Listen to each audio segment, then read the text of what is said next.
اور برادران عزیز،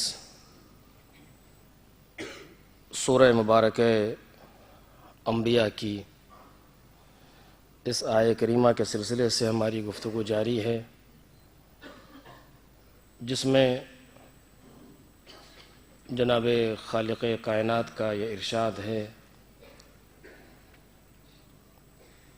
کہ ہم نے انہیں امام بنایا جو ہمارے امر سے ہدایت کرتے تھے،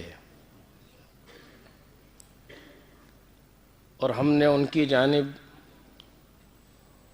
کار خیر کرنے، نمازوں کو قائم کرنے اور زکوٰۃ دینے کی وحی کی، اور یہ لوگ ہماری عبادت کرنے والے تھے۔ اس آیہ کریمہ کے وسیلے سے جو موضوع زیر بحث ہے وہ معرفت امام ہے، اور اس آیہ کریمہ میں امام علیہ الصلاۃ والسلام کی صفات کی طرف جو اشارہ کیا گیا ہے، اس میں ایک صفت ہے جس پر ہماری گفتگو ہو رہی ہے، چونکہ جیسا کہ عرض کیا گیا کہ امام کی معرفت اس لیے ضروری ہے کہ یہ واحد راستہ ہے پروردگار کی معرفت کا۔ پروردگار کی معرفت ذات کے اعتبار سے ناممکن ہے کہ لا تفکروا فی ذات اللہ۔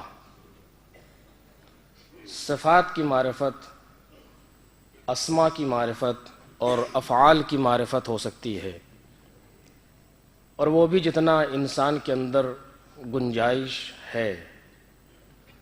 معنی یہ نہیں ہے کہ تمام اسماء الہی ہم میں سما سکتے ہیں، نہیں، بلکہ ہم اپنے ظرف کے مطابق اس سے کسب فیض کر سکتے ہیں۔ اسی طریقے سے امام کی معرفت بھی، امام کی ذات کی معرفت ہمارے بس کی بات نہیں ہے، بلکہ امام کو بھی پہچانا جائے گا تو ان کے صفات کے ذریعے پہچانا جائے گا، اور وہ صفات جسے پروردگار عالم نے یا خود ائمہ طاہرین نے اپنے لیے بیان کیا ہے۔ کیونکہ میں اسے پہلے بھی کہہ چکا ہوں اور آپ اس کو ہمیشہ سنتے رہتے ہیں کہ پیغمبر نے ایک ایسا مثلث بنایا تھا جس میں کوئی چوتھا داخل ہی نہیں ہو سکا۔ یا علی ما عرف اللہ الا انا وانت، اے علی خدا کو کسی نے نہیں پہچانا سوائے میرے اور تمہارے۔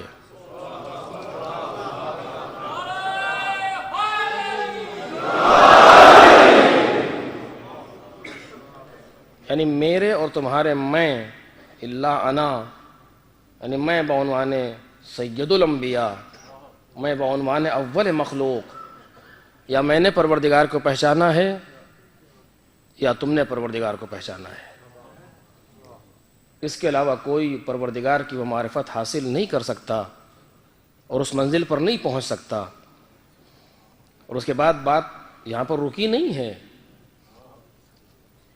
اور علی ما عرفنی الا اللہ وانت، اور علی مجھے بھی کسی نے نہیں پہچانا سوائے خدا کے یا تمہارے۔ یہ معرفت نورانیہ، اور یہ وہ منزل ہے کہ جہاں گفتگو ہو رہی ہے کہ پیغمبر مجھے بھی کسی نے نہیں پہچانا۔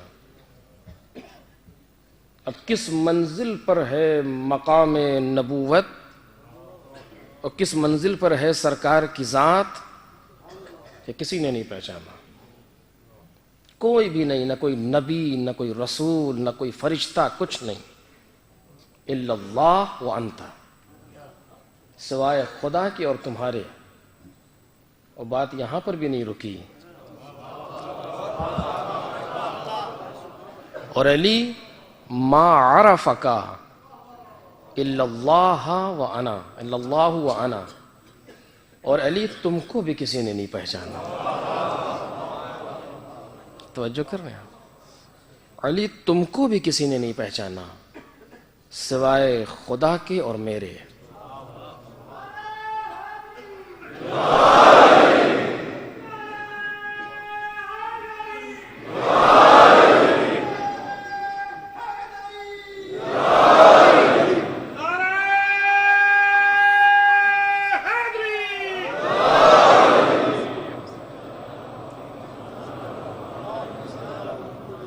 تو یہ معرفت کی جو منزل ہے یہ تو ایک بہت بلند مقام ہے، اور یہ بہت عظیم مرحلہ فکر ہے کہ جہاں تک انسان پہنچ کے سوچے یعنی کیا مطلب کہ ہمیں کسی نے نہیں پہچانا، تمہیں کسی نے نہیں پہچانا، خدا کو کسی نے نہیں پہچانا، اور ادھر سے ہم پیدا ہی کیے گئے ہیں معرفت کے لیے. ساتھ میں یہ بھی ہے کہ ہم پیدا کیے گئے ہیں معرفت کے لیے، لیکن کچھ ایسا مقام ہے کہ جہاں تک فکر بشری کی رسائی نہیں ہے. لی مع اللہ حال لا یسعہ ملک مقرب ولا نبی مرسل. میں نے اسی اشرے میں کہا میرے اور خدا کے درمیان کچھ حالات ہیں.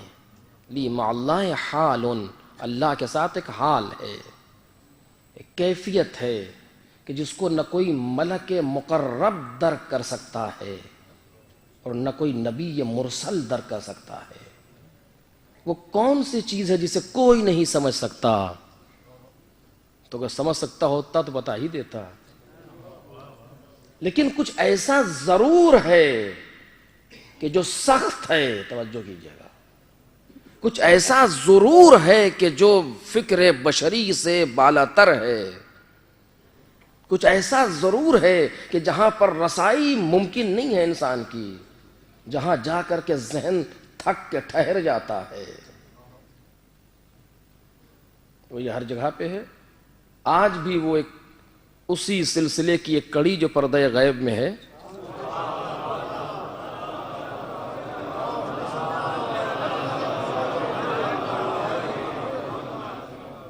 آج جمعہ تھا، امام کا تذکرہ ہو گیا اسی بہانے سے صحیح کہ آج وہ بھی جو پردہ غیب میں ہے اس کو بھی کسی نے نہیں پہچانا سوائے خدا کے یا پیغمبر کے. کہ انہی کے وسیلے سے سب کچھ مل رہا ہے.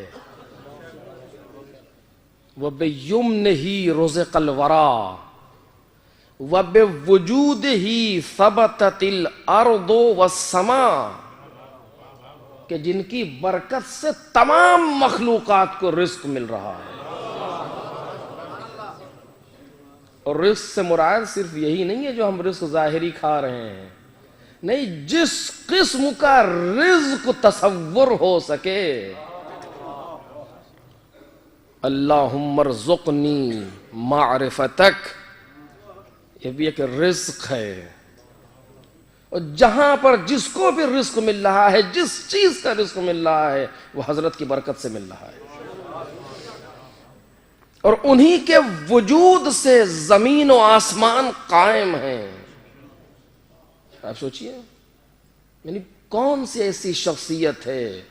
ہم سمجھتے ہیں وہ ایک انسان ہے ہم جیسا، لیکن ہم جیسا انسان تو ہے ظاہراً، لیکن باطن میں وہ اتنا قوی ہے کہ پوری کائنات کا نظام اس کے اشاروں پر ٹھہرا ہوا ہے.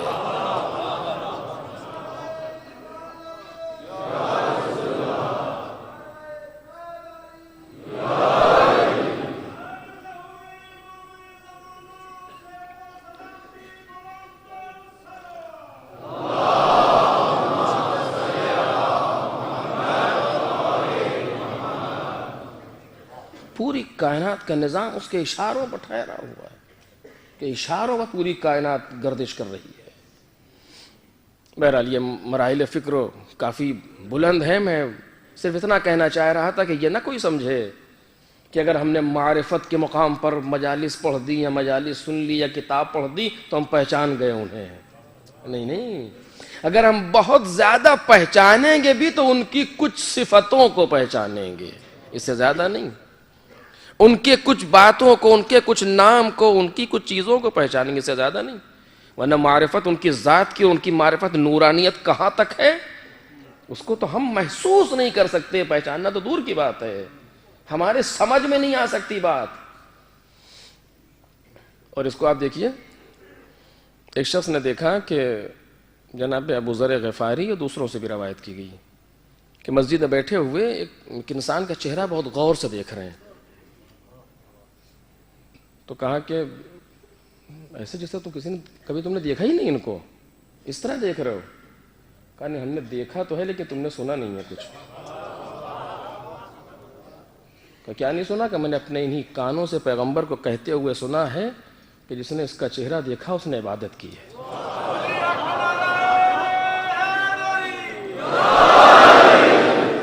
یہ ایک مرحلہ،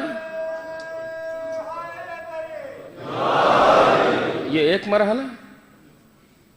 مسجد سے باہر آئے، کہا مسجد میں کون کون ہے؟ کہا فلاں صاحب بیٹھے ہیں، فلاں صاحب بیٹھے، فلاں صاحب بیٹھے، ایک کوئی اور ہے اسے میں نہیں پہچانتا. آنے والا مسجد میں کہ نیا کون آیا شاید کچھ، اور جو آ کر کے دیکھا تو نیا کوئی نہیں تھا، مولا کائنات بیٹھے ہوئے تھے. کہ رسول اللہ دیکھا جناب سلمان نے مثلا غلط بیانی سے کام لیا. کہ کیا کہا؟ کہہ رہے تھے فلاں بیٹھے ہیں، فلاں بیٹھے، فلاں بیٹھے. پیغمبر کہتے ہیں ایک اور جو میں نہیں پہچانتا. پیغمبر مسکرائے. کیا سلمان کو بلا؟ جناب سلمان آئے. کہ تم نے کیا کہا تھا؟ کہ رسول اللہ یہ کہا تھا. کہا تم انہیں نہیں پہچانتے؟ کہ آپ ہی نے تو کہا ہے.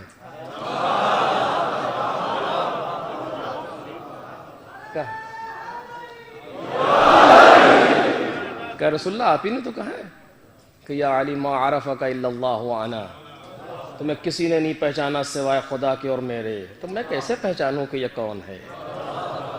یہ کوئی شوخی اور مزاح یہ نہیں ہے کہ جناب سلمان کوئی شوخی کرنا چاہتے ہیں یا کچھ اسی طریقے سے کہ چلو، نہیں، بلکہ دنیا کو ایک درس دینا تھا، دنیا کو بتانا تھا، دنیا کے سامنے بیان کرنا تھا کہ جس انسان کو دیکھ رہے ہو یہ نہ سمجھ لینا کہ یہ اتنا ہی ہے. توجہ کیجیے، یہ نہ سمجھنا کہ یہ اتنا ہی ہے. یہ وہ انسان ہے جس کو تم ظاہر، جس کا جسم دیکھ رہے ہو، اس ظاہری اعتبار سے حیت دیکھ رہے ہو. یہ ایک ہیکل نورانی ہے، یہ ایک جسم نورانی ہے، ایک عالم دوسرا ہے کہ جہاں پر جا کر کے انسان کی فکریں لرز جاتی ہیں کہ وہاں سے علی ابن ابی طالب کا مقام شروع ہوتا ہے. یہ نہ سمجھنا کہ تم نے پہچان لیا علی ابن ابی طالب کو، یہ اس منزل پر ہے. تم خالی ظاہر کو محسوس کر سکتے ہو، باطن میں علی کا کیا عالم ہے تمہیں کیا پتا علی کس منزل پر ہے. ایک صلوات پڑھیں محمد اور آل محمد.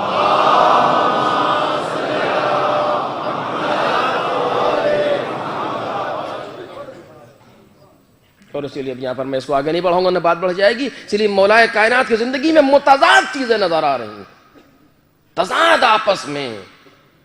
کبھی علی یہ کہتے ہیں، کبھی مولا وہ کہتے ہیں. میں نے دونوں باتیں آپ کے سامنے نقل کی تھیں، جلدی سے کہوں تاکہ بات آگے بڑھ جائے. ایک جگہ کہتے نظر آتے ہیں، میں نے کہا بھی کچھ دن پہلے کہ ینحدر عنی السیل ولا یرقى الی الطیر، علوم کے دریا ہم سے پھوٹتے ہیں، کسی کا طائر فکر ہم تک پرواز نہیں کر سکتا. اور دوسری جانب کہتے ہیں آہ من قلت الزاد و طول السفر، رو رہے ہیں یہ کہہ کر کے کہ راستہ کتنا طولانی ہے، زاد سفر کتنا کم ہے. کیسے سمجھے دنیا علی ابن ابی طالب کو، ایسا متضاد صفات کا مالک کہ جب دشمنوں کے سامنے آتے ہیں تو بڑے بڑوں کے جگر لرز جاتے ہیں. ایک آواز سے مولا کائنات کی علی کا چہرہ دیکھ کر کے دشمن سانس لینا بھول جائے. اور یہی علی جب یتیم بچے کے سامنے آتا ہے تو کانپنے لگتا ہے. متضاد تصویر کون پہچانے گا علی ابن ابی طالب؟ جب تک ساری چیزوں کو مولا کائنات کے سامنے نہ رکھا جائے اس وقت تک علی کی صحیح معرفت ممکن نہیں ہے. معرفت وہ جتنی ہمارے بس میں ہے. تو میں عرض کر رہا تھا کہ ان کی اگر معرفت ممکن بھی ہے، جو معرفت پر جو میں گفتگو کر رہا ہوں آپ کے سامنے، تو یہ معرفت صرف صفات کی ممکن ہو سکتی ہے ائمہ طاہرین کی، سے زیادہ نہیں. اس سے آگے ہم نہیں پڑھ سکتے. انشاءاللہ بعد میں کچھ عرض کروں گا آپ کے سامنے. تو جو صفات جو قرآن مجید نے بیان کی ہیں ائمہ طاہرین کے سلسلے میں، انہی میں 10 صفتیں ہیں جو اس آیہ کریمہ میں بیان کی گئی. اس میں ایک صفت پر گفتگو کر رہا ہوں، باقی انشاءاللہ بعد میں چونکہ نہ پہنچ سکوں گا. وَأَوْحَيْنَا إِلَيْهِمْ فِعْلَ الْخَيْرَاتِ، ہم نے ان کی طرف وحی کی ہے کار خیر کرنے کی یا کار خیر کرتے رہنے کی. کہ ائمہ طاہرین وہ ہیں کہ جن سے سوائے خیر کے کچھ جاری نہیں ہو سکتا. توجہ کیجئے گا، جو بھی یہ کہیں گے وہ خیر ہی ہوگا. اگر کسی سے یہ منہ پھیر لیں گے وہ بھی خیر ہے. توجہ کریں جو بات عرض کرنا چاہتا ہوں. یعنی ایسا نہیں ہے کہ امام کہیں پر خدا نخواستہ اپنے جذبات میں یا ہماری طریقے سے کوئی عمل انجام دے، نہیں. اگر کسی کو دروازے سے واپس کر دیں گے تو اس لیے کہ یہ واپس کرنا اس کے لیے خیر ہے. اس منزل پر غور کریں، نہایت خطرناک مرحلہ ہے. چونکہ ہدایت کے مرحلے میں امام نباز فطرت ہے. امام کو معلوم ہے کون سا انسان کس مرحلے سے ہدایت پائے گا اور کس کو ہدایت مل سکتی ہے کس کو نہیں مل سکتی. امام جانتے ہیں. اور جہاں بھی امکان ہے ہدایت کے ملنے کا، جس جگہ سے امکان ہے، امام اسی جگہ کا استعمال کرتے ہیں. میں نے مثال دی تھی مثلا ظاہری اعتبار سے وہ کہ ہدایت کی ذمہ داری امام کسی لمحے نہیں چھوڑ سکتے. کچھ بھی کیا ہو لیکن امام ہدایت کا کام ہی یہی ہے. وجود ہی اسی لیے ہے ہدایت کے لیے، خیر ہے. اور جب خیر ہے تو پھر خیر ہے. ایک شخص کہتا ہے کہ میں نے علم لینے کے لیے امام صادق علیہ الصلوۃ والسلام کے در کا رخ کیا.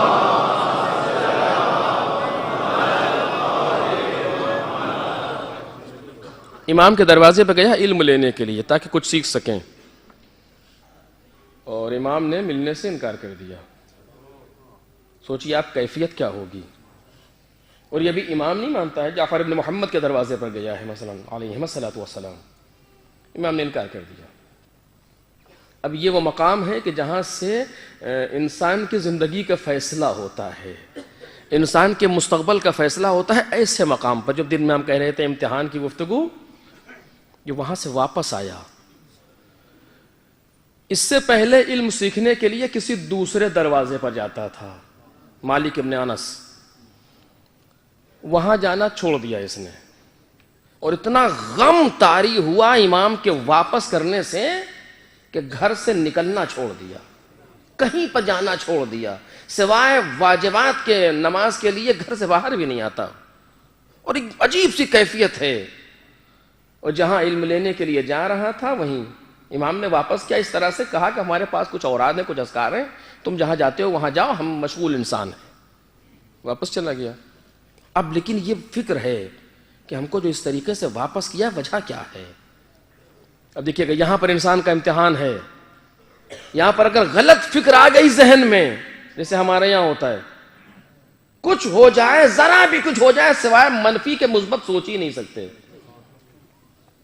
جبکہ امام نے یہ کہا ہو کہ لا تظنن بکلمۃ خرجت من احد سوءا، خبردار کوئی کلمہ کسی کے زبان سے نکلا ہو، کوئی جملہ کسی کے زبان سے نکلا ہو، اس کے بارے میں برا گمان نہ کرنا، اس حالت میں کہ تم اس کے لیے کوئی اچھی تعبیر دے سکتے ہو کہ شاید اس لیے کہا ہو، شاید یہ وجہ رہی ہو، شاید یوں رہا ہو.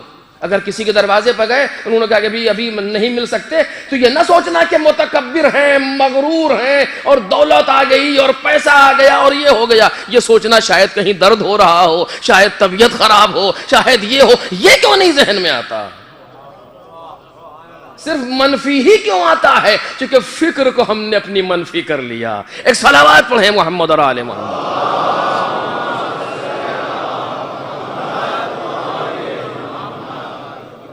اس کو امام نے واپس کر دیا. عنوان اس کا نام ہے، اور بصرے کا رہنے والا، عنوان بصری مشہور ہے. اب یہ گھر آیا اور یہ سوچ رہا ہے کہ اگر ہمارے اندر صلاحیت ہوتی تو جعفر ابن محمد ہمیں کبھی واپس نہ کرتے، لیکن بس یہی چیز ہے جس نے اسے کامیاب کر دیا. کہ اگر ہمارے اندر صلاحیت ہوتی تو یہ ہمیں کبھی واپس نہ کرتے. کوئی کمی ہمارے اندر ضرور ہے جس کی بنیاد پر ہمیں واپس کیا گیا, اور جہاں جا رہا تھا حصول علم کے لیے وہاں جانا چھوڑ دیا, گھر بیٹھ گیا. کچھ دن کے بعد رہا نہیں گیا, توجہ کریں, رہا نہیں گیا کچھ دن کے بعد. پھر اٹھ کر کے مسجد النبی میں گیا, جا کے 2 رکعت نماز پڑھی, ہاتھوں کو بلند کیا, پروردگارا ان کا دل ہمارے لیے نرم کر دے. یہ جملے ہیں کہ دل ہمارے لیے نرم کر دے. پھر آیا دروازے پر, پھر سلام و جواب کے بعد کہا بیٹھو امام ابھی نماز پڑھ رہے ہیں. جب فارغ ہوا امام بلایا, کیا ارادہ کیا ہے؟ کہا میں آپ کے علم سے کچھ لینا چاہتا ہوں. پھر اس کے بعد امام نے تعلیم دی, مجھے نہیں عرض کرنا آپ کے سامنے, بات کے آنے والی تقاریر میں کبھی انشاءاللہ ہوگا تو عرض کروں گا جو بات امام نے کہی. آپ نے پہچانا کہ امام نے واپس کیا کیوں؟ کہ اس لیے کہ تم جس راستے سے لے رہے ہو وہ راستہ غلط ہے. تم اخذ علم جہاں سے کر رہے ہو وہ غلط ہے. تم معرفت کو جہاں سے لینا چاہتے ہو وہ غلط ہے. معرفت کا در صرف یہ ہے, وہاں کہاں جا رہے ہو. لیکن اگر یہ نہیں کہہ سکتے ہیں تو معلوم ہے کہ اگر واپس کر دیں گے تو اس کے لیے خیر ہوگا. ایک صلوات پڑھیں محمد اور آل محمد.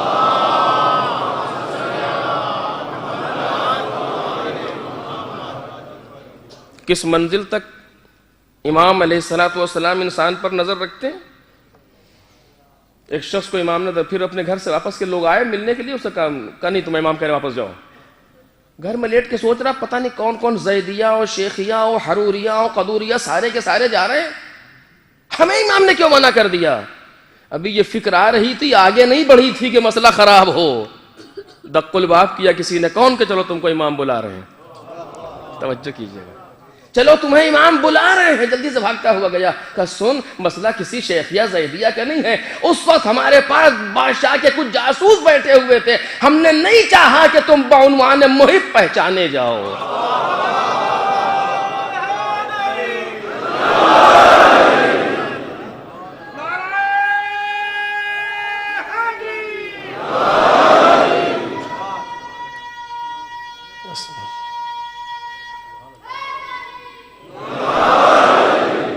پہچانا آپ نے امام کس حد تک خیر کا ارادہ کرتے ہیں انسان کے لیے, جس کو انسان جانتا بھی نہیں ہے. اب انسان کو اپنے امام سے حسن ظن رکھنا چاہیے ہر اعتبار سے, جو ہمارے لیے خیر ہو. ممکن ہے کہ بعض چیزوں کی ہم دعا کر رہے ہیں, امام کے روضے پر بھی جا رہے ہیں, مگر ہمیں نہیں مل رہا, نہیں ملا. ممکن ہمارے لیے خیر نہیں ہو, اگر خیر ہوتا تو وہ ضرور دے دیتے. ممکن ہے ہمارے لیے خیر نہ ہو, اس میں ہمارے لیے مشکل پیدا ہو جائے. بس میرے عزیزو, لیکن ضروری یہ ہے کہ انسان معرفت کی منزل میں امام کے ساتھ اس طریقے سے ہو جائے کہ ہمیں کچھ ملے یا نہ ملے. اگر یہ اپنے در سے دیں گے تب بھی خیر ہوگا, اور اگر اپنے در سے نہیں دیں گے تب بھی خیر ہوگا, کیونکہ یہ منبع خیر کے نمائندے ہیں. ان کے یہاں خیر کے علاوہ کچھ صادر ہی نہیں ہو سکتا, جو بھی ملے گا وہ خیر ہی ہوگا. ایک صلوات پڑھے محمد اور آل محمد.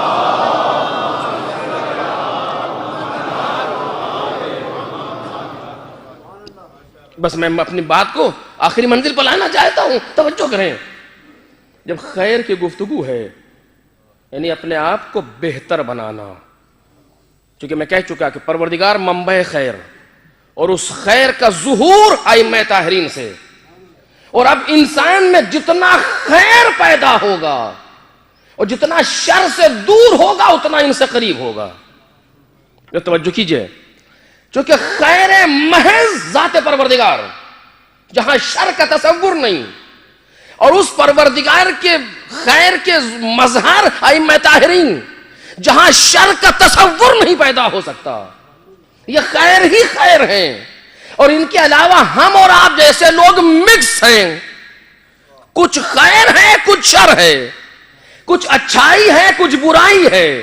آپ دیکھیے, باہر نکل کے آ رہے ہیں تو دوستوں کے ساتھ اتنے بہترین انداز سے گفتگو کر رہے ہیں کہ ان سے بڑا بااخلاق ہے ہی نہیں. یہ خیر ہی خیر ہے کہ دوست کے ساتھ اچھے انداز سے گفتگو کرنا, اچھے انداز سے ملنا مل رہے ہیں. لیکن گھر کے اندر گئے تو بچے کونے میں گھس رہے ہیں, بیوی پریشان ہے, جیسے شمر بن ذی الجوشن آ گیا گھر کے اندر مثلا. یہ کیا ہے؟ شر ہے. یعنی باہر خیر تھے, اندر شر ہے. کچھ لوگ وہ ہیں جو برعکس ہیں کہ گھر کے اندر خیر ہی خیر ہے، باہر نکل کے شر پیدا کرتے ہیں۔ اب گھر میں خیر کیوں ہے؟ یا مجبوری ہے خیر ہونا؟ ایک صلوات پڑھے محمد اور آل محمد۔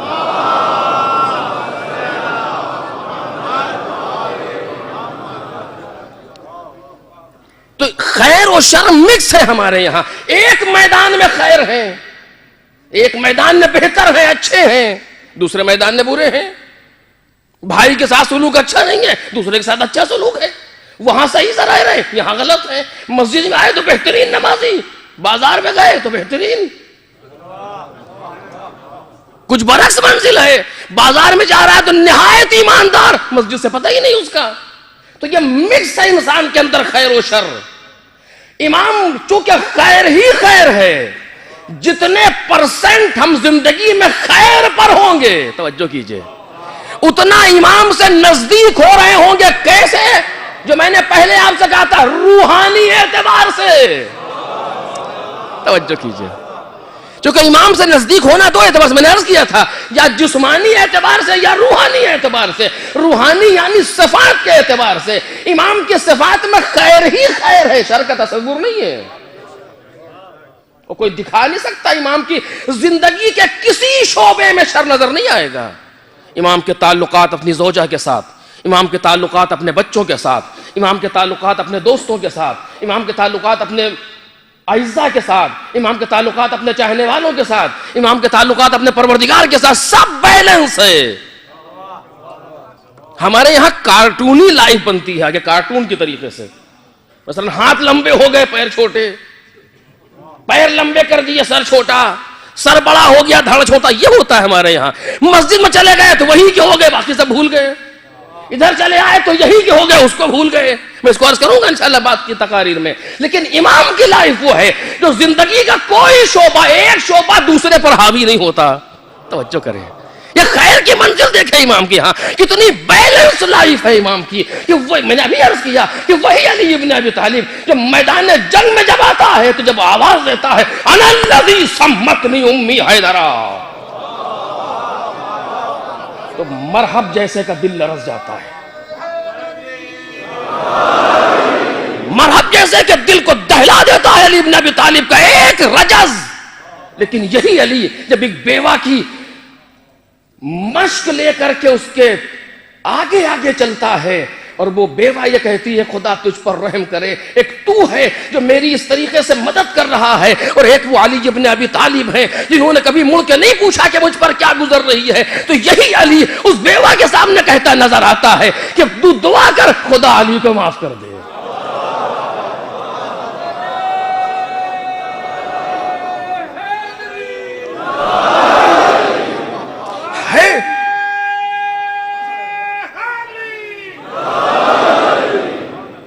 ہے کسی انسان میں اتنا دم، ہے کسی انسان میں اتنی ہمت کہ اس طریقے سے گفتگو کر رہا ہو کہ جہاں یہ بھی نہ کہے، کچھ نہ کہے، کوئی ایک ایسا اشارہ بھی نہ کرے کہ جس سے وہ یہ سمجھے کہ یہی علی ہیں۔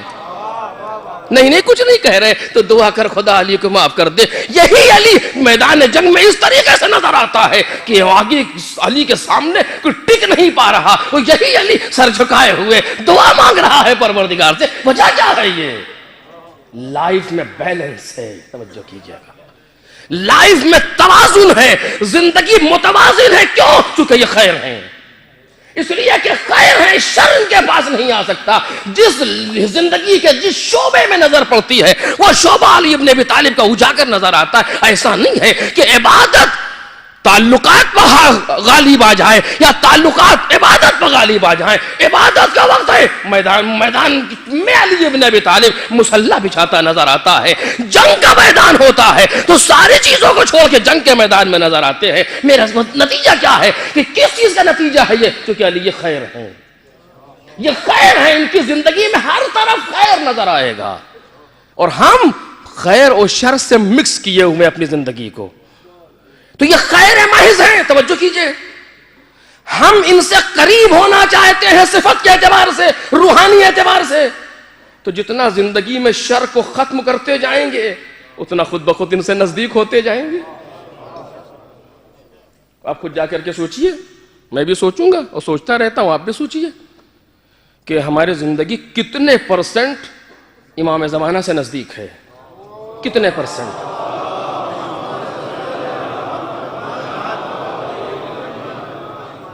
جتنے پرسنٹ ہم خیر پر ہیں اتنا نزدیک ہیں، کیونکہ شرط ان کے نزدیک ہے ہی نہیں۔ یہ خیر کی منزل ہے۔ اب اس کے لیے میں 2-3 باتیں جلدی جلدی عرض کروں۔ پہلی چیز، خیر کو نہ اپنے اندر دیکھنے کے لیے، دیکھیے جب ہم تنہا ہیں اپنی نسبت سے خود، تب خیر کو دیکھنے کے لیے کیا طریقہ ہونا چاہیے، اجتماع میں آ جائیں تو ہمیں خیر کے لیے کیا کرنا چاہیے۔ حدیث ہے، اذا اراد اللہ بعبد خیرا، 3 چیزیں بیان کی گئیں۔ اذا اراد اللہ بعبد خیرا، جب پروردگار کسی بندے کے ساتھ خیر کا ارادہ کرتا ہے، فقہہ فی الدین، تو اس کو دین میں فقیہ کر دیتا ہے۔ توجہ کیجئے گا، اس فقیہ کے معنی یہ نہیں ہے کہ صرف حوض علمیہ میں جا کر کے 50 سال زندگی کو دنوں رات ایک کر کے فقیہ کی منزل پر آ جائے، نہیں، بلکہ دین میں سمجھ پیدا ہو جاتی ہے، دینی اعتبار سے شعور آ جاتا ہے انسان کے اندر۔ فقیہ اصطلاحی نہیں، فقیہ لغوی کے معنی میں یہاں پر، جیسے کہ من الحسین ابن علی الی الرجل الفقیہ، جو امام حسین نے لکھا، فقیہ ہے حبیب ابن مظاہر، کہ جب دیکھ لیا کہ اب یہاں نہیں وہاں جانا چاہیے۔ تو پہلی منزل میں اس پر رکنا چاہ رہا تھا لیکن وقت میں گنجائش نہیں ہے۔ فقہہ فی الدین، ایک منزل، جب انسان پروردگار کسی کے ساتھ خیر کا ارادہ کرتا ہے تو یہ کام کرتا ہے کہ اس کو دین میں فقیہ بنا دیتا ہے، دین کی سمجھ انسان کے اندر پیدا ہو جاتی ہے، دین کا شعور انسان کے اندر آ جاتا ہے۔ کتنے ایسے جن کو دین کی پرواہ نہیں ہے، آخر ایسے ایسے جملے نظر آتے ہیں سوالوں کے اعتبار سے صحیح، کہ جہاں محسوس ہوتا ہے کہ کیا گزر رہی ہے انسان کے اندر، اگر یوں ہو جائے تو کتنا اچھا تھا، اگر مالک ایسے کہتا تو کتنا اچھا ہوتا۔ دیکھ رہے ہیں، یہ پروردگار کے سامنے اظہار نظریہ فرما رہا ہے۔ یہ پہلی منزل۔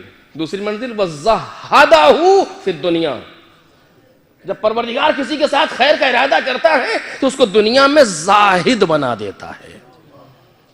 زاہد کے معنی فقیر نہیں ہے، یہ بھی وہی لائف کا بیلنس نہ ہونا ہے، جو جتنا جس کے پاس نادار دکھا، اس کا کچھ نہیں کہ بڑے زاہد ہیں، نہیں، یہ مطلب نہیں ہے زاہد کا۔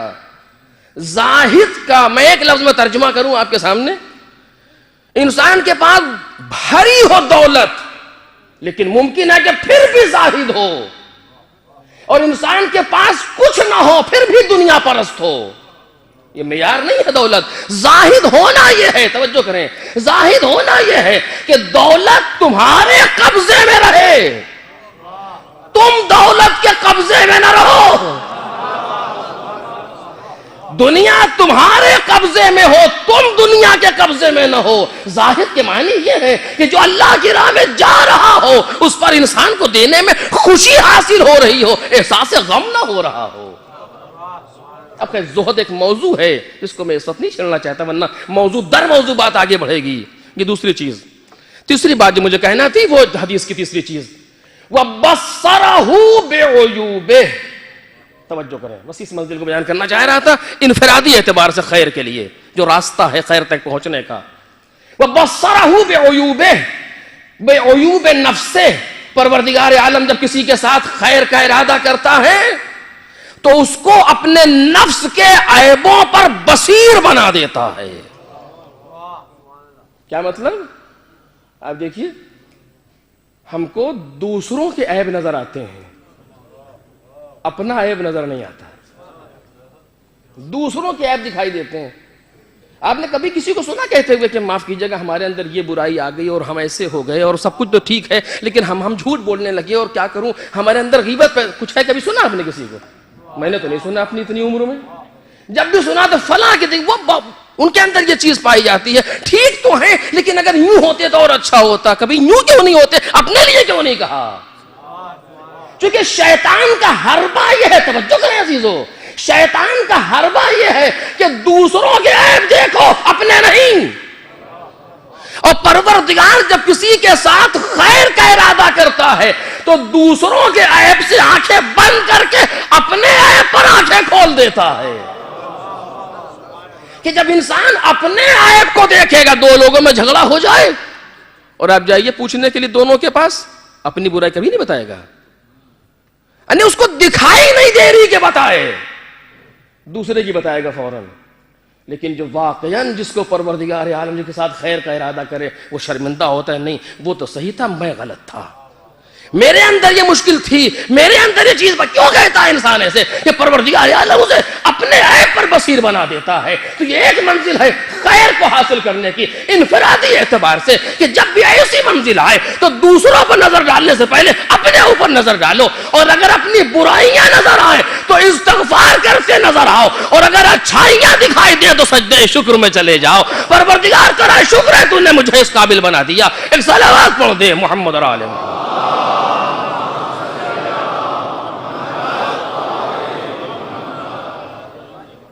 یہ انفرادی اعتبار سے ہے، اگر انسان اس پر عمل کرے گا تو خیر کی منزل پہنچے گا، چونکہ معصوم نے فرمایا اذا اراد اللہ بعبد خیرا۔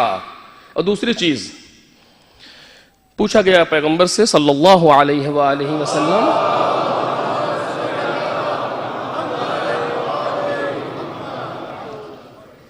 کہ رسول اللہ یہ بتائیے کہ ای الجلساء خیر، یہ بہت سخت منزل ہے، میں خصوصاً اپنے نوجوان اور جوان بھائیوں سے گزارش کر رہا ہوں، اس پر غور کریں۔ ای الجلساء خیر، کون سے ایسے ہم نشین ہیں جو خیر ہیں، جو بہتر ہیں، جو خیر پر ہیں؟ چونکہ دوستی جتنی اچھی ہے اتنی ہی بری بھی ہے۔ جہنم میں دو لوگ آپس میں لڑ رہے ہوں گے، اب یہ تو مفسرین بتائیں کہ یہ کون ہوں گے؟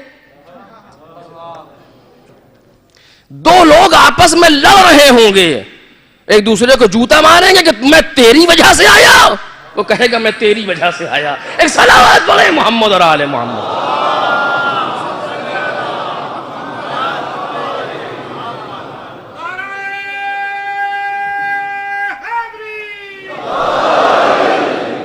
رفاقت اور دوستی اس منزل پر ہے کہ انسان کو جنت تک بھی لے جا سکتی ہے اور جہنم تک بھی لے جا سکتی۔ سوال کرنے والے نے کیا پیغمبر کے زمانے میں کون سے وہ لوگ ہیں جو خیر ہیں، کون سے ہم نشین، اور یہ ہمارے لیے بھی ضروری، کس کے ساتھ بیٹھیں، کس کے ساتھ نشست و برخاست کریں، کون ہمارا دوست ہو، کس جلسے میں جائیں، کس میٹنگ میں کو اٹینڈ کریں، کہاں جائیں کہاں نہ، کیسے معلوم ہو؟ اچھا اگر اس طرح آپ دیکھیں گے تو ایک بھی آدمی آپ کو شر پہ نظر نہیں آئے گا، سب خیر ہی خیر ہے، یہاں سے وہاں تک ٹوٹل خیر۔ لیکن کیسے پہچانے، معیار کیا ہے؟ جیسے باپ نے دیکھا کہ ایک 17-18 سال کا لڑکا، اس کا روزانہ کوئی نہ کوئی دوست آ رہا ہے، کہا میرے بیٹے لال یہ کون ہیں یہ لوگ جو آتے ہیں؟ وہ میرے دوست ہیں۔ کہا اتنے دوست، ہر دن کوئی نہ کوئی؟ کہاں سے میرے دوست ہیں؟ کہ تمہارے باپ نے اپنی پوری زندگی میں 1.5 دوست بنائے تھے، اور تم نے ابھی ہماری عمر کے 1/3 نہیں ہو اتنے دوست بن گئے، کبھی تم نے ان کو پہچانا کہ تمہارے دوست ہے کہ نہیں ہیں؟ کہا نہیں تو میں نے نہیں پہچانا۔ باپ نے ایک سوال رکھ دیا کہ جب لوگ آئے تو یہ کہہ دینا کہ گھر میں کچھ مشکل آ گئی ہے، اس چیز کی ضرورت ہے، مثلا یہ ہو گیا ہے۔ اگلے دن جب دوست آئے تو اس نے یہ سوال سب کے سامنے رکھنا شروع کیا، جس تیزی سے آئے تھے اسی تیزی سے بیک گیئر۔ اب 2-3 دن کے بعد باپ مسکرا رہا ہے، دیکھا کوئی آج دروازہ کسی نے بیل کی ہی نہیں، کہا خیریت تم کہاں گئے وہ لوگ؟ اب بچہ دوستوں کو پہچانو پہلے، وہ کہا جا فلاں جگہ جا کر کے میرا ایک دوست اس سے یہ سوال کرو، جا کر بیٹے نے اس سے کہا، اس نے کچھ مال و دولت 30 روپیہ کچھ دیا، چلو ہم آ رہے ہیں، کہا دیکھا یہ میرا آدھا دوست ہے، توجہ کیجئے یہ میری زندگی کا آدھا دوست ہے، فلاں کے پاس یہی سوال لے کر کے جاؤ۔ اس نے سنا اچھا ایسا ہو گیا، ٹھہرو ابھی چلتا ہوں، سب کچھ لے کر کے خود بھی ساتھ میں آیا، کہا یہ میرا پورا دوست ہے۔ تو بہت مشکل ہے اس مرحلے پر آ کر کے، جوانی کے عالم میں میری بہنیں، میری بچیاں، میرے بھائی اس چیز کو محسوس کریں. صرف دنیا اگر کوئی لے جائے تو پھر بھی آسان ہے, چونکہ دنیا چلی جائے گی تو پھر آئے گی. لیکن بعض ایسے دوست ہیں جو دین لے جاتے ہیں, جو شریعت لے جاتے ہیں, جو محبت اہل بیت کو لے جاتے ہیں. اپنی آنکھوں سے میں نے دیکھا ہے, کسی دوست کے چکر میں لگ گیا, کل تک مجلسوں میں آتا تھا, آج عاشور کو بھی نہیں آتا. وجہ کیا ہے؟ دوستی کے نتیجے میں ہوا ہے. یہ کیسے پہچانے کون دوست مناسب ہیں؟ کس کے پاس بیٹھے سارے لوگ کہ ہر کوئی جو کہے مولا کا نام لینے والا, ہر کوئی اچھا انداز, وہ ضروری نہیں ہے کہ ہر اعتبار سے مناسب ہو, ضروری نہیں ہے ہر مسجد میں آنے والا صحیح ہو. پہچانے کیسے؟ ای الجلساء خیر, کون ایسے ہم نشین ہیں جو خیر پر ہیں؟ صفات بتائی گئی, توجہ کیجئے گا. پہلی صفت سنیں گے آپ, مجھ جیسے لوگ یہیں سے صاف ہو جاتے ہیں. کہا سنو, ان کو اپنا ہم نشین بناؤ کہ من یذکرکم اللہ رؤیتہ. توجہ کرو میرے عزیزو, نہایت سخت مرحلہ ہے. اس کے ہم نشین بنو اور اس کے ساتھ نشست و برخاست کرو کہ جس کے دیکھنے سے خدا یاد آ جائے. ایک صلوات پڑھے نا محمد اور آل محمد.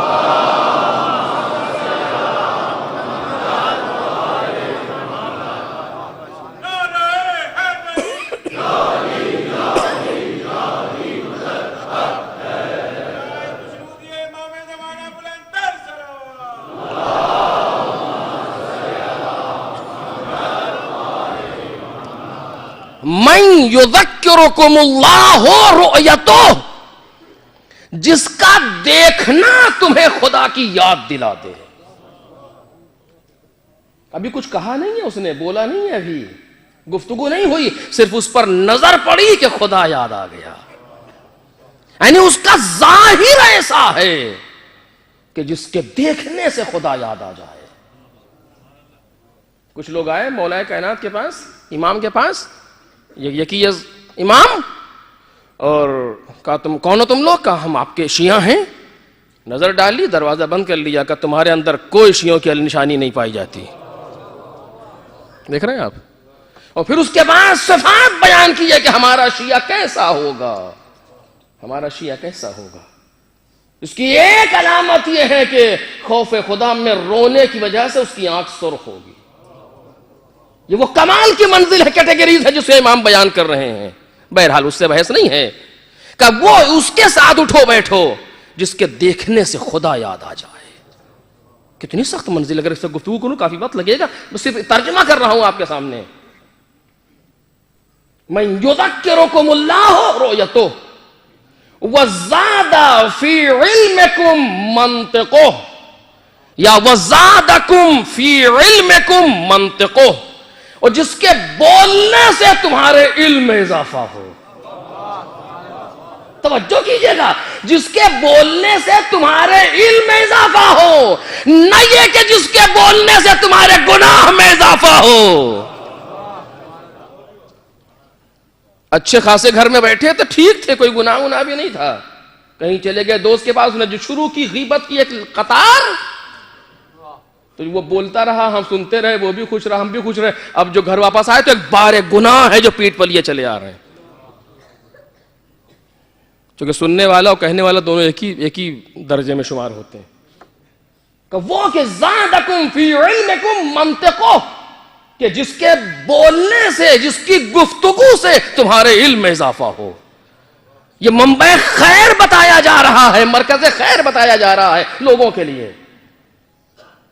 اور تیسری چیز, من ذکرکم بالآخرۃ عملہ, جس کے عمل کی وجہ سے, جس کے کام کی وجہ سے تمہیں آخرت یاد آ جائے. جس کے کام کی وجہ سے, جس کے عمل کی وجہ سے تمہیں دنیا نہ یاد آئے, آخرت یاد آ جائے. اور آج آپ دیکھیے, ہم لوگ دوسروں گھروں میں جاتے ہیں تو آخرت کے ہیچ, صرف دنیا ہی دنیا. اس کے یہاں یہ چیز پائی جاتی ہے, ہمارے یہاں ہونی چاہیے. وہاں اس طرح کا بیڈ ہے, ہمارے یہاں ہونا چاہیے. وہاں یہ ہے, کبھی نہیں سوچا اس کا مصلی ایسا ہے, اس کا عبادت کا مرکز, کچھ نہیں. کہ جس کے بولنے سے تمہارے علم میں اضافہ ہو, جس کے عمل سے تم آخرت کی تمہیں یاد آ جائے. ایک صلوات پڑھیں محمد اور آل محمد.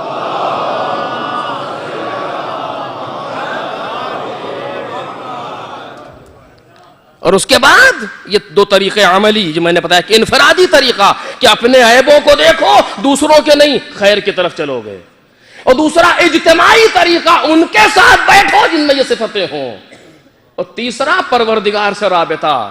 میں اسی کو سننے مجلس ختم ہو گئی اور باقی چیز کل عرض کروں گا آپ کے سامنے. تیسرا پروردگار سے رابطہ، ہاتھ اٹھا کے دعا کرنا ان تدخلنی فی کل خیر ادخلت فیہ محمد وآل محمد وان تخرجنی من کل سوء اخرجت منہ محمد وآل محمد. پروردگارا ہمیں ہر اس خیر میں داخل کر جس میں تو نے محمد اور آل محمد کو داخل کیا. ایک صلوات پڑھ دے محمد اور آل محمد.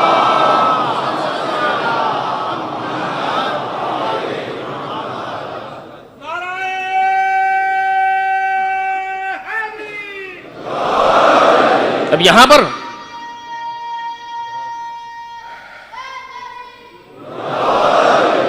اب آپ دیکھیے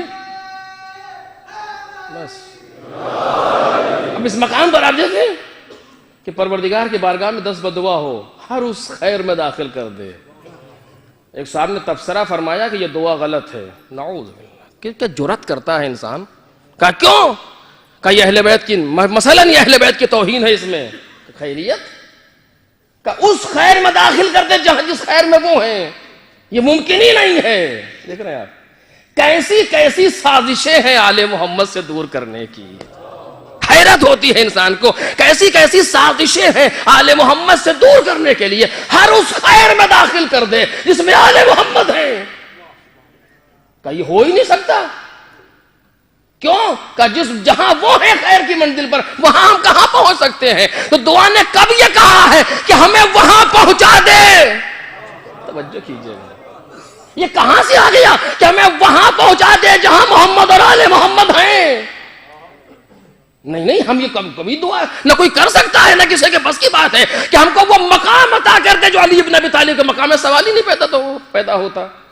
ہمیں اس منزل پر پہنچا دے جہاں امام صادق ہو ہی نہیں سکتا.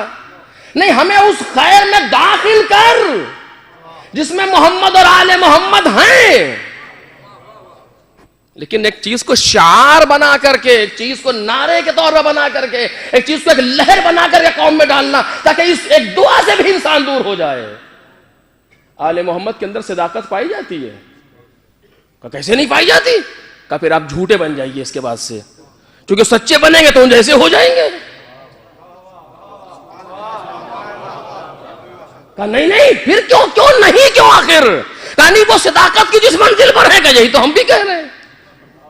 آپ دیکھیں جناب مقداد ایمان کے کئے درجے پر ہیں؟ 8 درجے پر. جناب ابوذر کئے درجے پر ہیں؟ 9 درجے پر. جناب سلمان کس درجے پر ہیں؟ 10 درجے پر. مولا کائنات کس درجے پر ہیں؟ اب انسان خاموش ہے. علی کے پاس درجات کی منزل نہیں ہے. توجہ کیجیے، یہاں درجات کی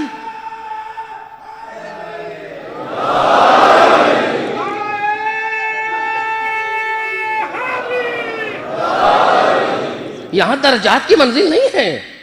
یہاں درجے کی کیفیت نہیں 11 درجہ 12 درجہ 13 ایسا نہیں ہے. 9 اور 10 نہیں، اس طرح سے نہیں ہے. کوئی بڑھ گیا 20 درجے پر مولا کائنات یا 100 درجے پر. درجے کی منزل نہیں ہے. تو اگر مولا کائنات ایمان کی منزل پر ہے تو کیا ہم ایمان کی منزل سے ہٹ جائیں؟ نہیں، ہم کو پروردگار اس ایمان میں داخل کر جس میں علی ہیں. توجہ کریں، اگر کوئی طرح دعا کرے مطلب کیا ہوا؟ مقداد جیسا بنا دے، ابوذر جیسا بنا دے، سلمان کی منزلیں پہنچا دے. نہیں، علی ابن ابی طالب کا سوال ہی نہیں پیدا ہوتا. وہاں درجات نہیں ہیں، وہاں درجات ختم ہو جاتے ہیں. پھر کیا ملتا ہے؟ وہاں پیغمبر کہتے نظر آتے ہیں برز الایمان کلو، برز الایمان کلو الی الکفر کلے. کلے ایمان ہے جو کلے کفر کے مقابلے میں جا رہا ہے. درجات تمہارے لیے پائے جاتے ہیں. یہ ایمان کل ہے، یہ منبع ایمان ہے. ایک صلوات پڑھ دے محمد اور آل محمد.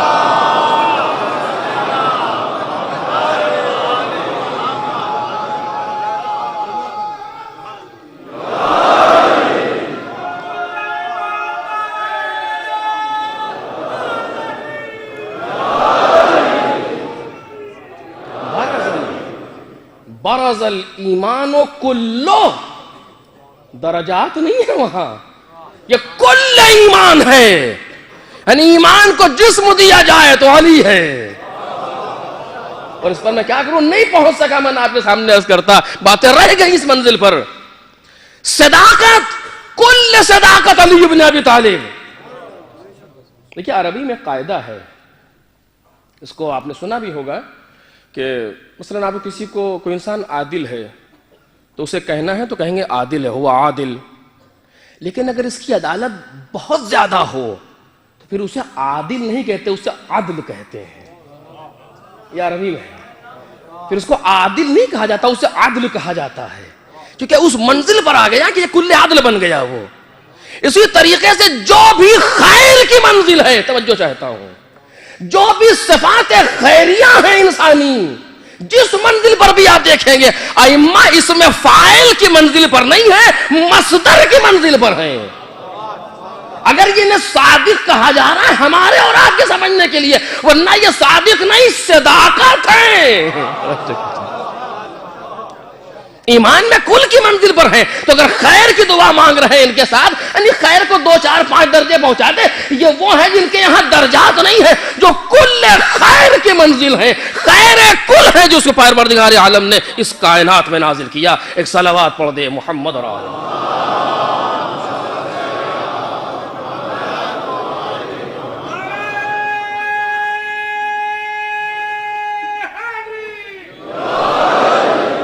بس میرے عزیزو، اب اس سے زیادہ وقت میں گنجائش نہیں ہے، بات کو روک رہا ہوں اسی جگہ پر کہ یہ خیر کل ہیں. تو اگر کسی کو خیر چاہیے تو ان کے دروازے پر آئے، اور جس قسم کا خیر چاہیے اس در سے بطور خیرات نصیب ہوگا. یہ تو وہ ہیں جنہوں نے دشمنوں کو بھی عطا کر دیا. دوست کی منزل کیا ہے؟ صرف ہم ان کے در سے اپنے کو متصل تو کریں، صرف ایک رابطہ پیدا ہو ان کے دروازے سے. اور جب انسان کے سر میں صرف امام کا سودا آ جائے تو پھر اسے کسی چیز کی فکر نہیں رہتی، پھر کچھ نہیں سوچتا سوائے ان کے. دنیا وما فیہا سب بھول جاتا ہے انسان جس وہ امام کے ساتھ ہو جائے. میں بار بار کہہ رہا ہوں، کیونکہ اثر اس لیے نہیں ہو رہا ہوگا کہ میں خود نہیں ہوں، لیکن بہرحال جو امام کے ساتھ ہو جائے، یعنی ہمیں چاہیے کہ محسوس کریں اپنی زندگی میں امام کا ساتھ، کہ ہم امام کے ساتھ ہیں. اور میں اسے نہیں عرض کروں گا انشاءاللہ، جتنا ہم دنیا میں ان کے ساتھ رہیں گے اتنا ہی آخرت میں ان کے ساتھ رہیں گے. اور یہ ایک عجیب سی گفتگو ہے کہ بعد میں انشاءاللہ کبھی، کہ جتنا ساتھ امام کا نصیب ہو، اور آپ اس کو پریکٹیکل میں لا کر کے دیکھیں کہ امام کے ساتھ نصیب ہونے کے لیے جوانوں کے لیے جو نمونے موجود ہیں جوانی کے، ان کو اپنے ساتھ رکھو، آئیڈیل بناؤ. یا دنیا والوں کو آئیڈیل نہ بناؤ اپنا. کوئی اس میدان کا آئیڈیل ہے، کوئی کسی کو فوٹو دیکھ لیا اس طرح کی بننے کی کوشش کرنے لگے، کوئی کرکٹر نظر آ گیا، کوئی نظر آ گیا، کوئی فٹ بالسٹ نظر آ گیا. نہیں، ان کو آئیڈیل نہ بناؤ، یہ کچھ نہیں دینے والے. آئیڈیل انہیں بناؤ کہ جو یہاں بھی ساتھ رہیں اور وہاں بھی ساتھ رہیں. جوانوں، تمہیں نمونہ چاہیے، تمہیں کسی کو آئیڈیل بنانا ہے. چاہتے ہو نا کسی کے طریقے سے بن جاؤ، اگر بننا ہے علی اکبر کے طریقے سے بنو. ہے کوئی کائنات میں اکبر سے بہترین آئیڈیل جوانوں کے لیے؟ ہے کوئی کائنات میں ان سے بہتر نمونہ جوانوں کے لیے؟ نمونہ بنانا ہے، ان کو بناؤ، اور یہ طے کرو کہ آج سے اس طرح جینے کی کوشش کریں گے جس طرح اکبر جیتے تھے. اس منزل پر تو کوئی نہیں پہنچے گا، لیکن کم از کم غلامان اکبر میں تو شمار ہوں گے. کیونکہ کائنات نے اگر جناب اسماعیل کے بعد کوئی ایسا بیٹا دیکھا ہے تو اکبر. اگر علی اکبر نہ ہوتے تو جناب اسماعیل کی مثال نہیں مل سکتی تھی. لیکن اللہ وفدیناہ بذبح عظیم، ہم نے اس کا ذبح عظیم سے بدل دیا. وہ ذبح عظیم اسما جناب اسماعیل کی تعبیر جناب علی اکبر. کتنا مزاج شناس بیٹا اپنے باپ کا, کتنا فرما بردار بیٹا اپنے باپ کا. معرفت کی منزل دیکھے جناب علی اکبر کی. امام حسین کربلا کی جانب چل رہے, امام حسین کا گھوڑا پیچھے پیچھے علی اکبر کا گھوڑا. ایک غنودگی کی کیفیت طاری ہوئی امام پر, گھوڑا چل رہا ہے, امام غنودگی کیفیت میں ہے. اچانک آنکھ کھولی امام نے, کہا انا للہ و انا الیہ راجعون. جناب علی اکبر نے پوچھا بابا ایسے وقت میں تسبیح استرجاع کیوں پڑھی؟ کیونکہ جناب علی اکبر جانتے یہ امام وقت ہے, زبان پر جملہ بلا وجہ تو آ ہی نہیں سکتا. یہ معرفت کی منزل جناب علی اکبر کی. امام حسین کہتے علی اکبر میری ہلکی سی آنکھ لگی, میں نے خواب میں دیکھا کوئی کہہ رہا ہے یہ آگے آگے جا رہے, موت ان کے پیچھے پیچھے آ رہی. اللہ رے معرفت, نمونہ بناؤ جوان علی اکبر کو. کیا کہا علی اکبر نے؟ باب یا ابت افلسنا علی الحق, اے بابا کیا ہم حق پر نہیں ہیں؟ کہا میرے لا علاج اگر کوئی حق پر ہے تو میں اور میرے ساتھی. کہا بابا اذن لا نبالی بالموت, پھر ہمیں موت کی کیا پرواہ ہے. اب وقع علی ام وقعت علی, چاہے وہ ہم پر آ پڑے یا ہم اس پر جا پڑے. اللہ اللہ, یہ منزل ہے جناب علی اکبر کی. آپ دیکھیں اب یہ چونکہ جہاں سے بات جب زبان پر نام آتا ہے علی اکبر کا تو مصائب کی منزل آ جاتی ہے, آنکھوں سے آنسو آتے ہیں, کوئی کچھ کہہ نہیں پاتا اس منزل پر. میں دو جملے کہنا چاہ رہا ہوں رک کر کے, آپ دیکھیں جب امام حسین نے جناب علی اکبر کو بھیجا ہے تو ایک جملہ کہا ہے, اللہم اشہد علی ہؤلاء القوم قد برز الیہم غلام اشبہ الناس خلقا وخلقا ومنطقا برسولک. توجہ کریں آپ, امام کے جملے ہیں, اس لیے نہیں کہ میرا بیٹا ہے, نہیں اس لیے کہ یہ اس مقام پہ ہے. اشبہ الناس, اشبہ یعنی شبیہ نہیں, شبیہ تر. جو لوگ پیغمبر سے شبیہ ہیں دوسرے, ان میں سب سے زیادہ یہ شبیہ ہے. دیکھ رہے ہیں آپ, اشبہ, اشبہ الناس, سب سے زیادہ جو شبیہ ہے پیغمبر سے وہ یہ ہے. کس چیز میں؟ خلقن, پہلی چیز ظاہری خلقت میں, چہرہ علی اکبر کا, بدن علی اکبر کا, انداز علی اکبر کا, اٹھنے بیٹھنے کا طریقہ علی اکبر کا, پیغمبر سے شبیہ ہیں. یہ ایک منزل ہے. خلقن یعنی پروردگار عالم کا ایک تحفہ ہے حسین کو. بہت دوست رکھتے ہو اپنے نانا کو حسین, تو میں نانا کی زیارت سے محروم نہیں ہونے دوں گا. لو اب اس بچے کی زیارت کرو. اور حسین نے خود کہا مولا نے اس چیز کو, اور اس سے بلند منزل امام نے فرمائی خلقن و خلقن. خلق کے اعتبار سے علی اکبر سب سے زیادہ پیغمبر سے شبیہ ہیں. اور پیغمبر کے خلق کے بارے میں معلوم ہے وہ قرآن نے کیا کہا, انک لعلی خلق عظیم. وہ پیغمبر جو خلق عظیم پر فائز ہے, اور سب سے زیادہ ان کی شبیہ پیغمبر کی جناب علی اکبر ہیں. یعنی کس منزل پر ہے خلق جناب علی اکبر, اس پر ہمیں غور کرنا چاہیے جوانوں, اس بارے میں سوچنا چاہیے. ومنطقاً, تیسری وجہ شبہ, ومنطقاً خلقاً وخلقاً ومنطقا. منطقاً گفتگو کے اعتبار سے جب زبان کھلتی ہے ایسا لگتا ہے جیسے پیغمبر بول رہے ہیں. اس نے پیغمبر کو دیکھا نہیں ہے لیکن یہ پروردگار کا عطیہ ہے. یہ امام حسین سے وراثت میں آیا علی اکبر تک کہ جب علی اکبر گفتگو کرتے ہیں ایسا لگتا ہے جیسے پیغمبر گفتگو کر رہے ہوں. ہاں عزیزو, یہی علی اکبر کربلا کے میدان میں ہے. شب عاشور اپنی آخری منزلوں کو طے کر رہی ہے, یہاں تک کہ وہ وقت بھی آیا کہ حسین فریضہ سحری کو ادا کر چکے. میرا مولا فریضہ سحری کو ادا کر چکا.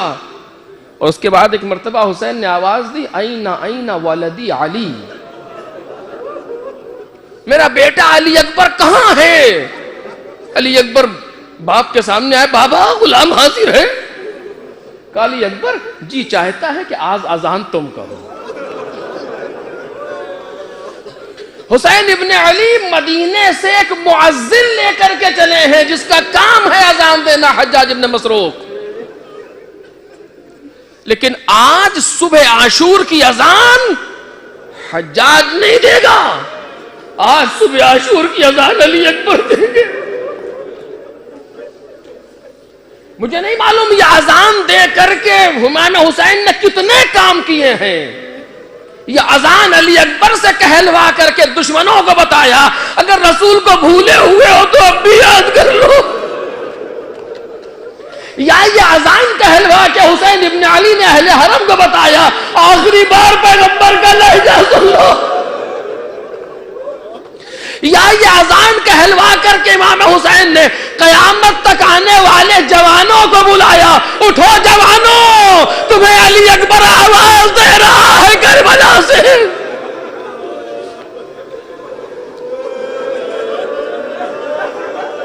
کون سا ایسا جوان ہے جو علی اکبر کی آواز پر لبیک نہ کہے؟ اے میرے جوانوں, جب بھی کان میں آواز آئے اللہ اکبر, علی اکبر کی اذان ہے, صبح یاد کر کے مسجد کی طرف چل دینا, تمہیں اکبر پکار رہا ہے.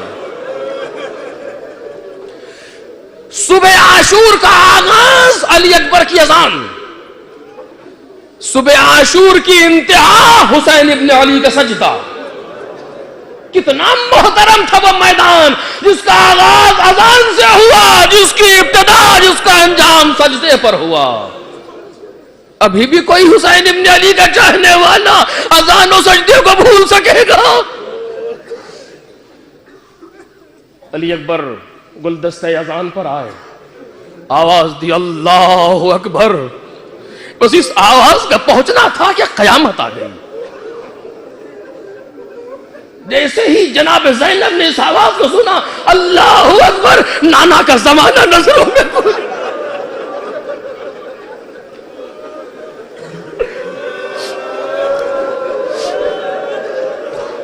مجھے نہیں معلوم یہ اذان علی اکبر کہہ رہے تھے یا مصائب ہو رہے تھے. جو جہاں ہے بیٹھا رو رہا ہے, کیونکہ لہجہ پیغمبر کربلا میں گونج رہا ہے. امام حسین کے بھی عشق جاری ہے, اس لیے کہ نالا کا زمانہ یاد آ رہا ہے. علی اکبر آواز دے رہے, کبھی کہتے ہیں اللہ اکبر, کبھی کہتے ہیں اشہد ان لا الہ الا اللہ. مجھے نہیں معلوم کہ زینب نے کیسے سنا, امام حسین نے کیسے سنا, جب علی اکبر کی لبوں میں جملہ آیا اشہد ان محمد رسول اللہ.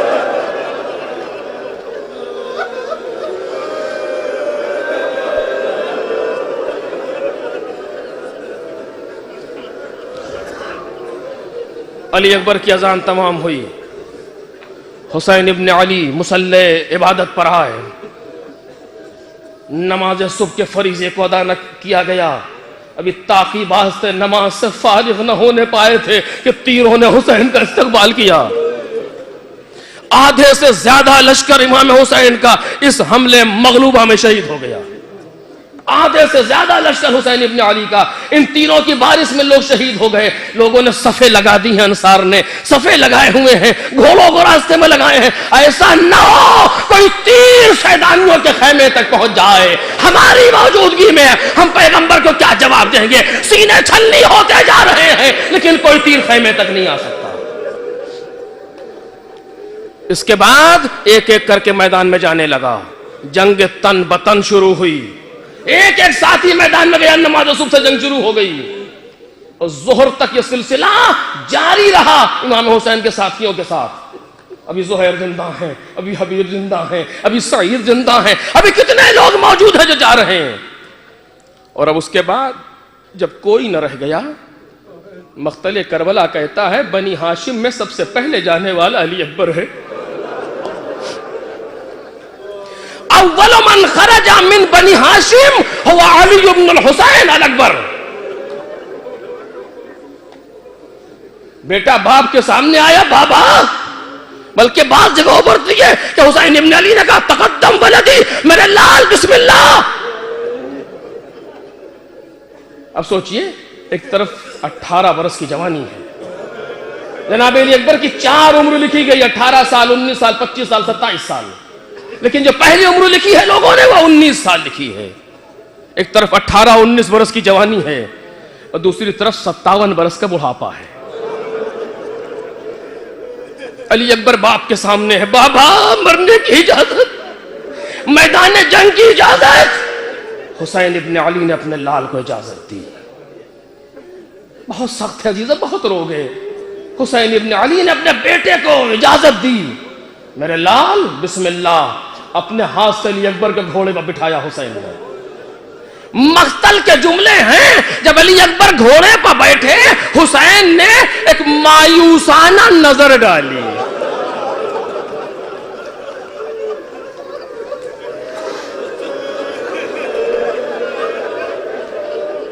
علی اکبر کے چہرے پر ایک مایوسانہ نظر ڈالی۔ اب یہ مایوس نظر کیوں ہے؟ مقتل یہی کہتا ہے، مجھے نہیں معلوم کہ شاید یہ دیکھ رہے ہو کہ آخری بار پیغمبر کو دیکھ رہا ہوں۔ انگشت شہادت کو بلند کیا، اشارہ کیا، اللہم اشہد علی ہؤلاء القوم قد برز الیہم غلام اشبہ الناس خلقا وخلقا ومنطقا برسولک کنا اذا اشتقنا الی نبیک نظرنا الیہ۔ اے پروردگار، جب تیرے نبی کو دیکھنے کا جی چاہتا تھا میں اس بچے کو دیکھا کرتا تھا۔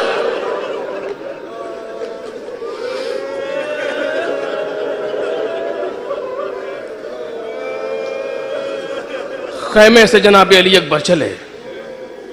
حسین ابن علی نے اپنے لال کو رخصت کیا۔ ابھی کچھ دور علی اکبر کا گھوڑا گیا تھا، کانوں میں ایک آواز آئی۔ آواز کیا ہے؟ یا بنیا مہلن مہلا، اے میرے بچے آہستہ، اے میرے لال آہستہ۔ اب جب مڑ کر دیکھا تو کیا منظر ہے، کمر کو پکڑے ہوئے حسین چلے آ رہے ہیں۔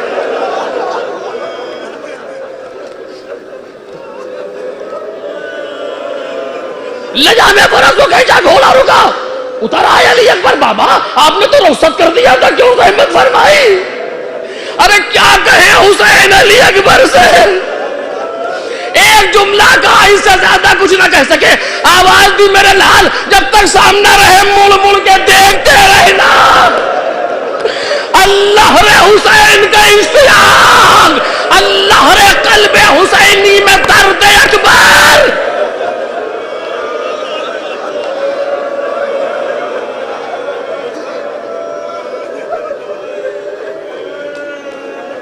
علی اکبر میدان بیگاں میں، حسین ایک بلندی سے اپنے بیٹے کا جہاد دیکھ رہے ہیں، زینب پس در سے حسین کا چہرہ دیکھ رہے ہیں۔ خوب لڑے علی اکبر، 100 سے زیادہ لوگوں کو علی اکبر نے فنار کیا، اور اس کے بعد گھوڑا دوڑاتا ہوا بیٹا باپ کے سامنے آیا، ایک جملہ کہا، بابا العطش قتلنی، اے بابا یہ پیاس مجھے قتل کیے دے رہی ہے، وَثِقْلُ الْحَدِيدِ أَجْهَدَنِي، یہ لوہے کی گرانی مجھے پریشان کر رہی ہے۔ اے بابا اگر ایک گھونٹ پانی مل جاتا تو میں نے بتاتا کہ جوانان بنی ہاشم کیسے لڑتے ہیں۔ آپ جملہ سنیں گے مقتل کا، مقتل کربلا کہتا ہے حسین نے جیسے سنا امام حسین رونے لگے۔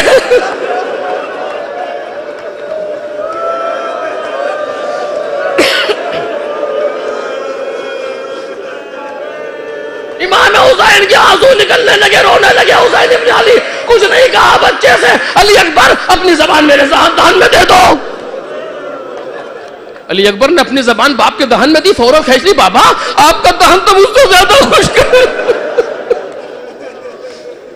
حسین ابن علی نے انگوٹھی اتاری، کہا میرے لال اس انگوٹھی کو منہ میں رکھ لو اور صبر کرو، جاؤ اب تم کو تمہارے جد حوض کوثر سے سیراب کریں گے، جس کے بعد کبھی پیاسے نہیں ہو گئے۔ اس کے معنی کیا تھے؟ اس کا مطلب یہ تھا اکبر دیر ہو رہی ہے، اب واپس نہ آنا۔ اب بیٹے نے باپ کی مرضی کو سمجھا، آئے علی اکبر میدان جنگ میں دوبارہ واپس نہیں ہوئے، لڑتے لڑتے زخموں سے چور ہے اکبر۔ علی اکبر کا جہاد راوی کہتا ہے ایسا لڑ رہا تھا یہ جوان، اگر میسرے پر جاتا ہے تو میمنے پر الٹ دیتا ہے، اگر میمنے پر آتا ہے تو میسرے پر الٹ دیتا ہے، قلب لشکر پر حملہ کرتا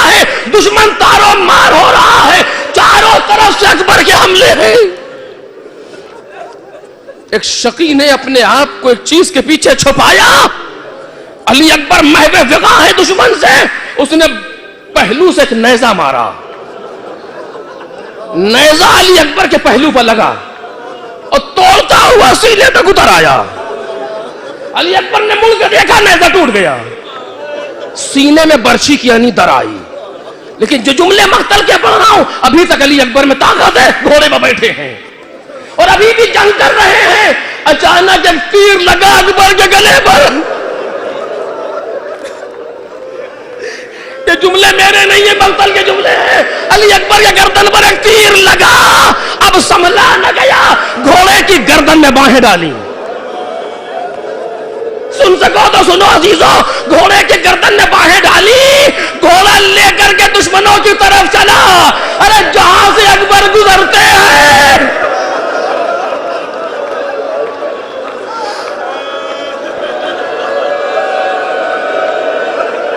جدھر سے اکبر جا رہے ہیں, کوئی نیزہ مار رہا ہے, کوئی تلوار مار رہا ہے. مقتل کا جملہ ہے فَقَطَّعُوهُ بِالسُّيُوفِهِمْ عِرْبًا عِرْبًا. ارے تلواروں نے ٹکڑے ٹکڑے کر دیا اکبر کا.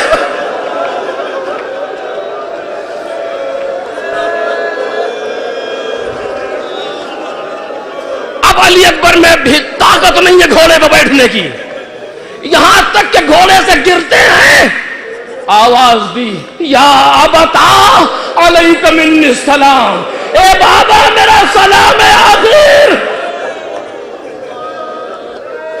حسین ابن علی کا باپ کو, جیسے حسین ابن علی جیسے باپ کو بیٹے نے پکارا, حسین میدان کی طرف چلے, کہتے جاتے ہیں یا علی یا علی یا علی.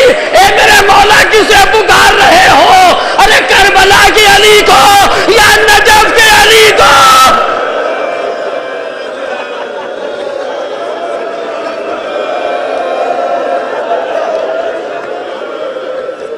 ادھر علی اکبر خاک و خون میں ایڑیاں رگڑ رہے ہیں, خاک و خون میں ایڑیاں رگڑ رہے ہیں. حسین علی اکبر کے پاس جا رہے ہیں, فوجیں ہیں, چیزیں ہیں, حسین کو سوجتا نہیں ہے. میرا مولا اشارے سے اکبر کے قریب آیا. نہ سن سکو گے عزیزو, کوئی باپ کو منظر نہ دیکھے جو حسین ابن علی نے دیکھا. 18 برس کی اکبر جیسی کمائی. آئے بیٹھے اپنے لال کے نزدیک, بس 2 منٹ ہے مجلس تمام ہو گئی. اپنے لال کے نزدیک حسین بیٹھے. میں نے عرض کیا تھا جس شہید کے ساتھ حسین ابن علی نے جو عمل کیا اس سے اس کی اہمیت کا اندازہ لگایا جاتا ہے. مقتل کہتا ہے, حمید ابن مسلم کے جملے ہیں کہ وضع خدہ علی خدہ, اپنے رخسار کو اکبر کے رخسار پر رکھا.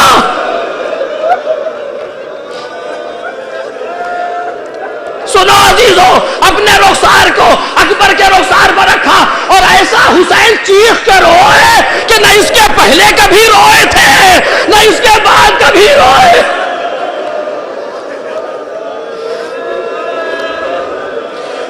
حسین کے رونے سے دشمن منہ پھیر پھیر کے رونے لگے.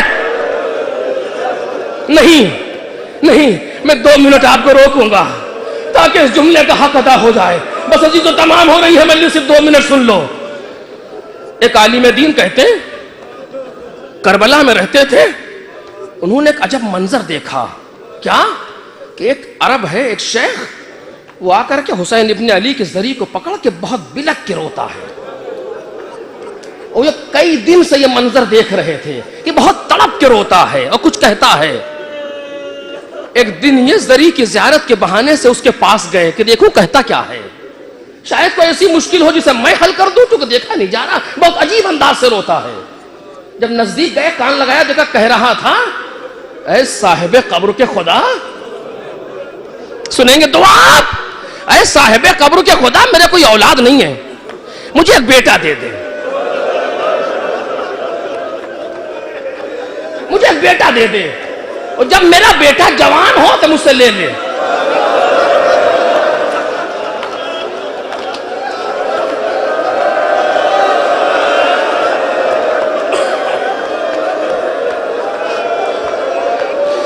اکبر کی مجلس ہوتی تو نہ ہوتی تو ختم کر دیتا.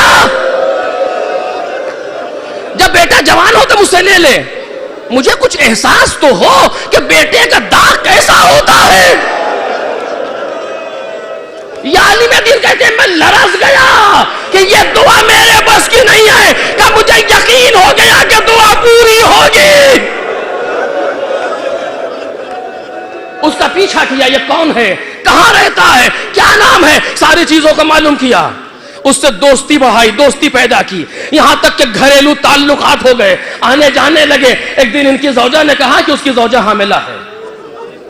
میں اتنا سننا تھا کہ دل لرز گیا کہ دعا پوری ہو گئی۔ مختصر کر رہا ہوں عزیزو، دنیا میں بچے کی ولادت ہوئی، بچہ بڑا ہونے لگا، کہتے جب میں اس بچے کو دیکھتا تھا تو میرا دل لرز جاتا تھا، ہائے یہ کس دعا کی اجابت ہے۔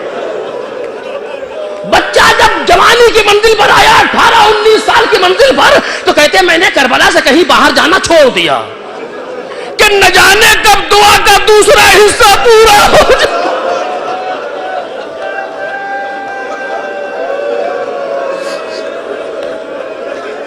آخری فکر ہے عزیزو کہ نہ جانے دعا کا دوسرا حصہ کب پورا ہو جائے۔ تو ایک دن ہم دونوں بازار میں کچھ لے رہے تھے، اچانک کسی نے آ کر کے کہا ارے جلدی چلو تمہارے بیٹے کی حالت صحیح رہی ہے۔ کہ باپ نے جیسے سنا سب کچھ پھینک کے بھاگا، میں نے دل تھام لیا، اے مالک کیا دعا مستجاب ہونے والی ہے۔ کہ اب جو گھر پہنچے تو گھر سے رونے کی آواز آ رہی تھی، ہم نے سمجھ لیا کہ بیٹا مر گیا۔ ہم باپ کے ساتھ ساتھ اندر گئے کہ دیکھے کرتا کیا ہے، بس اس کے لیے میں نے واقعہ پڑھا ہے، سن سکو تو سنو عزیزو، دیکھے کرتے کیا ہے۔ کہ جب میں نے دیکھا اس نے ہاتھوں کو بلند کیا، اے میرے پالنے والے تیرا شکریہ کہ تو نے میری دعا قبول کر لی۔ کہ یہ کہہ کر کے سنو یہ کہہ کر کے جھکا اپنے بیٹے کے رخسار کا بوسہ لیا، اپنے بیٹے کے رخسار کو چوما۔ وہ فرماتے ہیں، وہ کہتے ہیں کہ جھک تو گیا اٹھ نہ سکا۔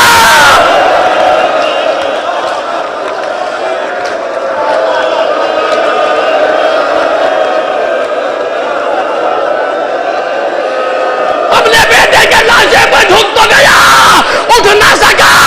کہ جب تک ہم کربلا میں رہے دیکھا